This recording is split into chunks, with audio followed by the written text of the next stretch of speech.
사랑하는 여러분, 오늘도 새날이 시작되었습니다. 무엇보다 이번 한 주간도 주님과 함께 동행하며 살되 그 동행이 더 깊어지는 저와 여러분이 되기를 간절히 바랍니다. 오늘 여러분에게 전하고 싶은 하나님의 말씀, 구약성경 창세기 1장 1절부터 3절까지의 말씀입니다. 태초에 하나님이 천지를 창조하시니라. 땅이 혼돈하고 공허하며 흑암이 깊음 위에 있고 하나님의 영은 수면 위에 운행하시니라. 하나님이 이르시되 빛이 있으라 하시니 빛이 있었고 기록하고 있습니다. 이 말씀 어떤 말씀인지 아시죠? 하나님께서 아무 것도 없는 무에서 온 세상 만물을 창조하셨을 때의 기록입니다.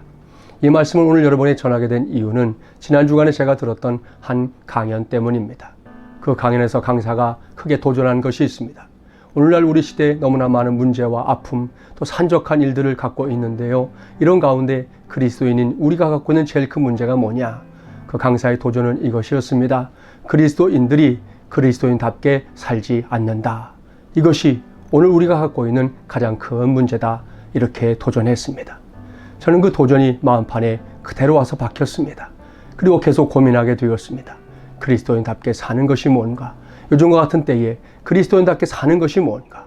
그것을 고민하다가 사랑의 원자탄으로 알려진 손양호 목사님의 가르침이 떠올랐습니다. 소 목사님께서 살아생전에 늘 성도들의 가르쳤던 중요한 가르침은 이것이었습니다. 여러분, 우리 모두 성경대로 삽시다. 사랑하는 성도 여러분, 성경을 믿고 성경대로 삽시다.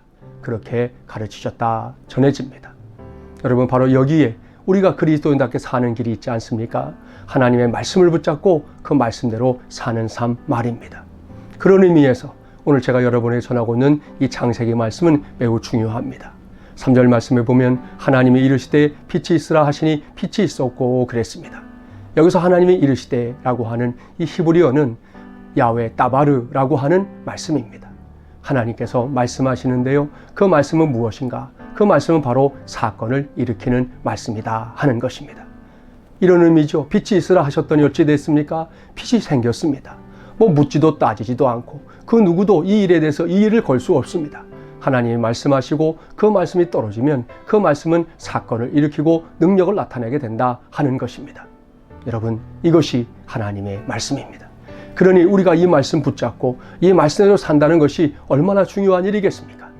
요즘 세상이 흉흉하고 또 우리의 신앙이 여러 모양으로 도전을 받는 시대를 만났지만 우리는 오늘 이 말씀을 붙잡고 하나님의 말씀이 곧 사건임을 기억하고 그 말씀대로 사는 삶에 더욱 최선을 다해야 할 줄 믿습니다. 기억하십시오. 우리는 모두 하나님의 말씀대로 살아야 할 사람들, 성경대로 살아야 할 사람들이라는 거 기억하시고 오늘도 그 삶을 살아내는 저와 여러분이 되기를 주님의 이름으로 축복합니다.